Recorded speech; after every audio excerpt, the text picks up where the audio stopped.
आपने भी अपना घर बनाया होगा। जब मैं ज्वाला के दरबार में गया था तो मुझे लगा कि माँ के दरबार जैसा कोई घर नहीं है, माँ के घर जैसा कोई घर नहीं ना हो सकता है। तो मैंने थोड़ी सी तारीफ लिखी कि सुंदर तेरा मंदिर बनाया, मिलकर कहिए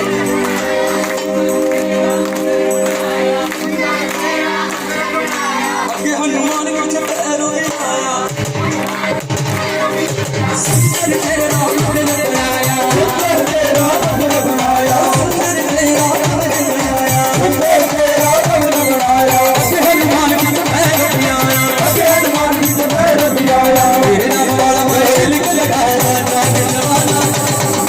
तेरे जगह पे तेरे जगह जाग जवाना रानी, तेरे जगह पे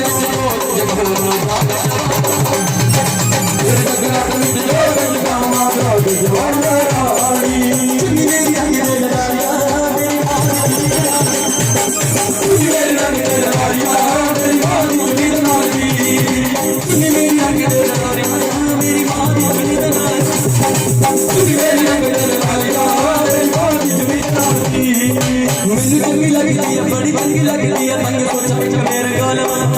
मैनू चंगी लगती है बड़ी चंगी लगती है तंग सोचा मेरे गालवा, माथे चंगे रखते विच मैया नूं मचुनरी चढ़ावा,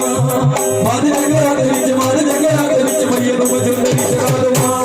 गल सुन मेरे गल सुन मेरी लालिया मां दी चुनी लाली, चुनी मेरी रंग दे लालिया मेरी मां दी चुनी लाली, चुनी मेरी रंग दे लालिया मेरी मां दी चुनी लाली, चुनी मेरी रंग दे लालिया मेरी मां दी चुनी लाली, जगराते विच संगाया, जगराते विच संगाया। ये लाइन जो है जागरण का महत्व कहाँ होता है, अगर भक्त नहीं होंगे तो माँ की कोई अहमियत नहीं है। ध्यान दीजिए बात को कि भक्त नहीं होंगे तो माँ नहीं, अगर माँ नहीं तो भक्त नहीं, कि शक्ति बिना भक्ति नहीं और भक्ति बिना शक्ति नहीं। तो ये लाइन आप भक्तों के लिए, क्योंकि आप भक्ति जागरण सजाते हैं। सुंदर तेरा मंदिर बनाया, सुंदर तेरा मंदिर, जगराते विच संगतां आईयां, नाल सुहागी बरात ले आया, जगराते विच संगतां आईयां, जगराते विच संगतां आईयां, जगराते विच संगतां आईयां, जगराते विच संगतां आईयां, नाल सुहागी बरात ले आईयां, नाल सुहागी बरात ले आईयां, नाल मंगू हार नवावा जाग जवाना, जगराते विच ले नवावा जाग जवाना रानी, वही आई गंगा मैंने वही आई यमुना, कभी आई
बड़ा तरले वाला लगा मिलता वाला